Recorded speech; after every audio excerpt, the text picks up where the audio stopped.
Se llama Nazaret Castellanos y es neurocientífica. ¿Cómo estás, Nazaret? Bienvenida. Muchísimas gracias. Muy bien. ¿En qué momento cambia este punto de vista con respecto al cerebro? Bueno, pues esto es una revolución que lleva aproximadamente unos 10-12 años, ¿no? Hubo un momento en que en laboratorios de diferentes partes del mundo empezaron a estudiar la influencia que tenían los órganos sobre la dinámica neuronal. Entonces empezaron a descubrir cosas que eran fascinantes, sorprendentes, revolucionarias para esa neurociencia que, como tú bien has dicho, era muy cerebrocentrista.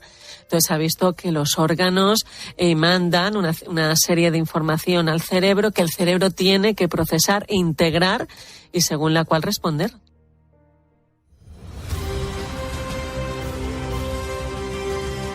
¿Y eso, y alguna vez te has fijado en qué postura o qué postura pones cuando miras el teléfono móvil? ¿Estás erguido o estás encorvado? Lo normal es estar encorvado, ¿verdad? ¿Cuál es tu gesto facial, por cierto, cuando lo estás mirando? No sé, leyendo WhatsApps o echando un vistazo a Instagram, por ejemplo. ¿Estás relajado, sonríes o por el contrario tienes el ceño fruncido? Bueno, estas preguntas son cosas habituales que hacemos todos los días, pero en las que uno parece que no cae, claro. Hasta que alguien te dice, bueno, ponte a reparar en ello, ¿no? ¿Y por qué? Bueno, porque aunque no seamos conscientes, nuestro cerebro interactúa con el resto de nuestro cuerpo en muchas más formas de las que creíamos hasta ahora. Por ejemplo, si tengo cara de enfado al leer un mensaje de WhatsApp, mi cerebro interpreta que es que me siento así y activa ese mecanismo. Si me encorvo, que además esto suele ser muy habitual, se creerá que estoy triste y eso provocará que me fije más en las cosas negativas. Bueno, y es que resulta que ahora es el cerebro el que recibe información de todos los órganos y responde, y no al revés. Es decir, lo que siempre se ha estudiado como cerebrocentrismo. Bueno, es una manera diferente, ¿no?, de mirar el funcionamiento de nuestro cerebro. Un descubrimiento que está revolucionando el mundo de la neurociencia y que la persona que tengo sentada ahora a mi lado ha investigado a fondo y ha reflejado esta investigación en un libro que es La neurociencia del cuerpo, cómo el organismo esculpe el cerebro. Se llama Nazaret Castellanos y es neurocientífica. ¿Cómo estás, Nazaret? Bienvenida. Muchísimas gracias. Muy bien. ¿En qué momento cambia este punto de vista con respecto al cerebro? Bueno, pues esto es una revolución que lleva aproximadamente unos 10-12 años, ¿no? Hubo un momento en que en laboratorios de diferentes partes del mundo empezaron a estudiar la influencia que tenían los órganos sobre la dinámica neuronal.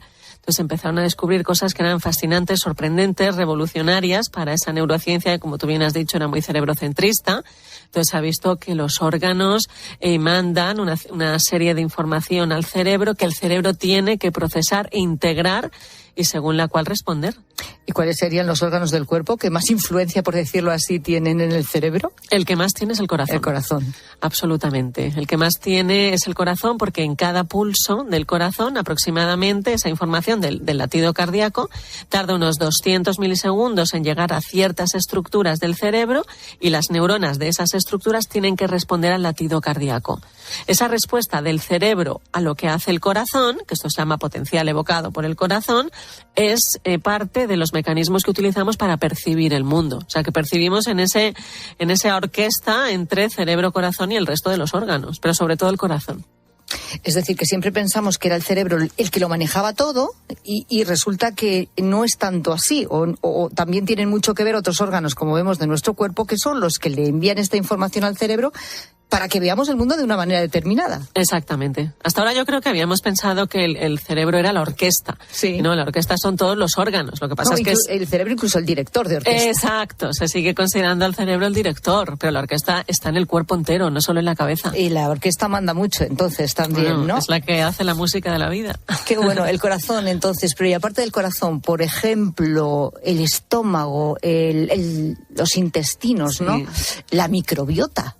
Que ahora resulta que siempre se ha dicho que cómo es que el estómago o el sistema intestinal es un poco el segundo cerebro. Uh-huh. Pero, y esto, de hecho, se está demostrando con tus estudios que es así. ¿Por qué? Exactamente. Bueno, pues en el intestino vive esa microbiota, que es el conjunto de microorganismos que habitan allí, principalmente bacterias, y se ha visto que influyen en la dinámica neuronal y sobre todo en los factores de crecimiento del cerebro. Por eso fíjate qué importante la dieta en la infancia. Pero prestamos muchísima atención al intestino y nosotros lo que estudiamos más es el estómago. estómago. Entonces el estómago emite unos ritmos que son muy lentos, medimos su campo eléctrico y vemos que esa función, ese patrón, esa ritmicidad del estómago está relacionado con los ritmos que genera el cerebro, que tan importantes son pues para la cognición, por ejemplo, los ritmos alfa cerebrales que necesitamos para prestar atención. Entonces hay un estudio de la Universidad de París que mostraba que el estómago influye más sobre el cerebro que el cerebro sobre el estómago. Y que lo que esté pasando en el estómago determina la cantidad de ritmo alfa que está generando el cerebro. ¿Me puedes poner algún ejemplo práctico? Pues mira, por ejemplo, estos ritmos tan lentos que emite el estómago lo hace cuando está vacío. Uh-huh. Pero en cuanto se llene, tiene que llevar a cabo su proceso, ¿no? De digestión. Exactamente, de la digestión. Este ritmo desaparece. Por tanto, pierde uno de sus marcapasos el cerebro. Por eso que es importante respetar también esos huecos, ¿no?, entre las comidas. Porque si no, tenemos trabajando el estómago todo el tiempo y el cerebro pierde mucha información, por decirlo así, importante. Exactamente. Lo que tienen los órganos son como marcapasos, que le van permitiendo a las neuronas, los miles y miles de millones de neuronas que tenemos en el cerebro, le va permitiendo alinearse. Entonces, por ejemplo, la respiración es uno de los grandes marcapasos que tiene el cerebro. Así como decíamos que el corazón es el órgano que más influye en el cerebro, la respiración es quizá el más importante porque es al que tenemos acceso de una forma más directa, inmediata. Tú no puedes regular, no puedes decir voluntariamente que mi estómago deje de hacer su proceso, pero sí que puedes empezar a respirar de una forma o de otra. En cada inspiración, lo que se ha visto, esto se ha medido con registros intracraneales, en cada inspiración, ¡pum!, las neuronas se alinean con el inicio de la inspiración. Pero si es nasal, si es bucal, no tanto. Por eso la respiración es importantísima que sea por la nariz, cuando estamos sentados, por ejemplo. ¿Inspirando y expirando por la nariz? Sobre todo la inspiración, porque al inspirar por la nariz, activamos una estructura que se llama bulbo olfativo. Esa estructura, aunque es muy pequeñita y siempre se pensó que era despreciable en el cerebro humano, pues se ha visto que está directamente conectada con el hipocampo, la estructura más involucrada en la memoria y con las emociones. Por tanto, la inspiración nasal, por ejemplo, vio el grupo...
de Celano, que eso se publicó en Journal of Neuroscience, que el momento en el que tenemos más recursos neuronales dedicados a la memoria es el momento de la inspiración, cuando es nasal. Cuando es bucal, no tanto. Es decir, que la manera de respirar tiene mucho que ver con la memoria. Completamente, con la memoria, la atención y las emociones. Esto es la neuroanatomía de la respiración, que publica por primera vez Stanford, que es uno de los grandes temas de investigación. Nosotros en el laboratorio lo que hemos hecho es medir el campo magnético del cerebro con la presión de aire por ambas fosas. Entonces, ver cómo las fosas, cada una de las fosas tiene una influencia diferente sobre ciertas partes del cerebro. Y como cuando hay una inspiración que es bucal y no nasal, pues no hay tanta actividad en ciertas estructuras del cerebro que necesitamos para prestar atención o tener memoria. Pero hasta el punto, por ejemplo, de que, por ejemplo, yo haciendo el programa aquí estas 3 horas, ¿no?, en que estamos desde las 4 a las 7 de la tarde, si yo respirara mejor y lo hiciera siempre por la nariz, inspirando, sobre todo inspirando, podría acordarme de cosas a lo mejor que estoy intentando improvisar y acordándome de qué fue aquello, qué tal, más que si no lo hago, que si respiro mal, o esto es reducirlo a una cosa muy muy pequeñita. No, según lo que dicen los estudios, sí, efectivamente.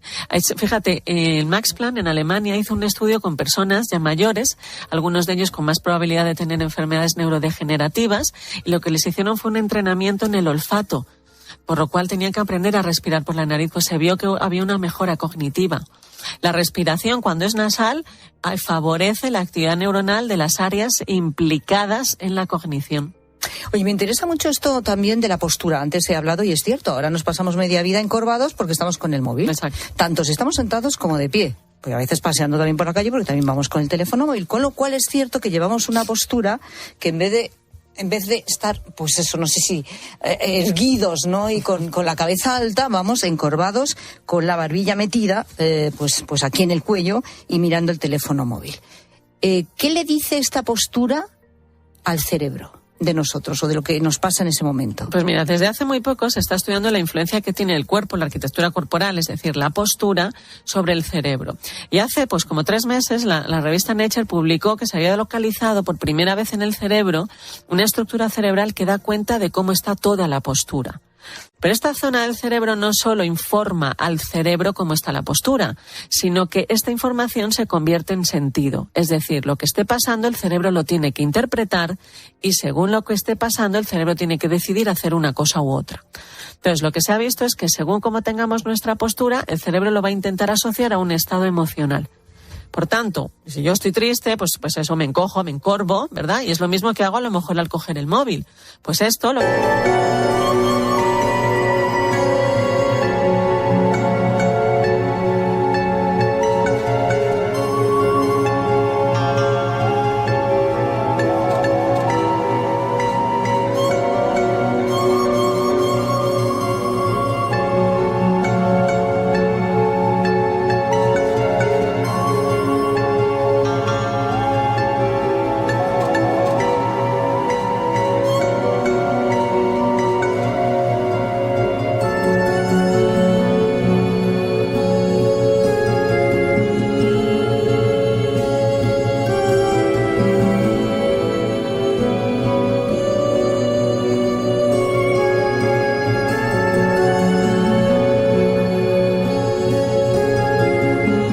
Se ha visto es que reduce nuestra capacidad de memoria, pero hace que nos centremos más en las cosas negativas que positivas, lo que hacemos cuando estamos tristes. Es decir, intenta establecer una congruencia entre la postura corporal y la postura mental. Por tanto, se han hecho terapias, por ejemplo, se han hecho experimentos en terapia, donde hay una persona que está relatando su estado y, por tanto, pues su cuerpo manifiesta esta dificultad que está viviendo. Se encorva. Pues ¿qué pasa si en ese momento el terapeuta corrige un poco la postura y la pone un poco más erguida, sin estar recto y como un palo, es simplemente una postura más recta? Pues la eficacia de la terapia mejoró significativamente. Es decir, utilicemos al cuerpo como un aliado para nuestra psicología, para nuestros estados mentales. O sea, es súper interesante lo que estás contando. Estamos hablando con Nazaret Castellanos, es neurocientífica, autora de este libro, que lleva por título Neurociencia del cuerpo, cómo el organismo esculpe el cerebro, ¿no? Y estamos poniendo algunos ejemplos de cómo se puede cambiar, ¿no? O esculpir, en definitiva, que lo dices muy bien en el subtítulo, el cerebro. Entonces, si vamos punto por punto de estos que hemos comentado aquí y otros muchos que aparecen en el libro, ¿no? Una respiración más correcta, una forma de alimentarnos en unos momentos determinados para que ese estómago tenga esos pulsos cuando los tiene que tener y no los tenga constantemente y no cuando los tiene que tener. Esto que hablábamos de la postura, porque estamos engañando en realidad nuestro cerebro simplemente por el uso del móvil constantemente. Es decir, si corregimos estas cosas, conseguimos realmente una mayor ¿cómo llamarlo? ¿Sensación de bienestar? ¿Una mayor estabilidad mental? No lo sé, ¿cómo lo llamamos? Sí, pues todas estas investigaciones se centran dentro de la medicina preventiva. Entonces hay que tener en cuenta que la medicina preventiva debe ser siempre integral. Nada se puede apoyar en solo una cosa. Cuido mucho mi alimentación, pues esto no es o respirar o la meditación no son nunca la panacea. Es todo, ¿no? Entonces, si sabemos el funcionamiento de nuestro cuerpo, igual que un instrumento, si lo tocamos mejor, esto hace que podamos conseguir una mejor salud mental. Entonces, si yo doy cuenta más veces a lo largo del día de cómo está mi postura, la intento corregir, como dice la Universidad de Cambridge, pacificar mi cuerpo, que a mí me encanta. Doy importancia a lo que como porque sé que me va a afectar. Sé que, por ejemplo, si tengo un examen, alguna cosa me pone nerviosa, puedo utilizar la respiración para calmarme. Sé que haciendo ejercicio físico prevengo alteraciones de salud mental. Si utilizo mi cuerpo, mi biología, pues es una herramienta más para la psicología. O sea, estamos yo creo, para mí, una revolución donde la psicología se vuelve muy biológica. Desde luego. Y esto es muy bello, porque tenemos las dos partes, la mente, ya hemos aprendido mucho, y tenemos el cuerpo, que lo estamos ahora pues reaprendiendo, como digo yo. Entonces unamos todo lo que ya sabíamos. Por cierto, según un estudio de la Universidad de Harvard, que esto también me ha llamado mucho la atención, el 47% del tiempo que estamos despiertos nos hallamos en realidad bajo un estado mental en el que hacemos algo mientras nuestra mente está en otra parte. ¿Esto no es bueno? ¿Deberíamos reducir o poder reducir este porcentaje de como lo que tradicionalmente se ha dicho es que se le va el santo al cielo, o en realidad no está aquí, está distraído? Sí. ¿Esto nos pasa tanto? Exacto, sí. Este artículo de Harvard se llamaba "Una mente divagante es una mente infeliz". Entonces, lo que ellos vieron, pero que es algo que ha hecho toda la literatura a lo largo de toda la historia, lo que ellos vieron es que el 47% del tiempo que estamos despiertos estamos haciendo una cosa, pero casi en piloto automático, ¿no? Casi la mitad del tiempo que estamos despiertos no estamos donde estamos. Y entonces esto se convierte, según sus estadísticas, es una de las mayores fuentes de insatisfacción. Bueno, pues nada, habrá que aprender a estar donde estamos, y seguro que este libro nos ayuda a ello. Neurociencia del cuerpo. Nazaret Castellanos, muchas gracias, buenas tardes. A ti, muchísimas gracias.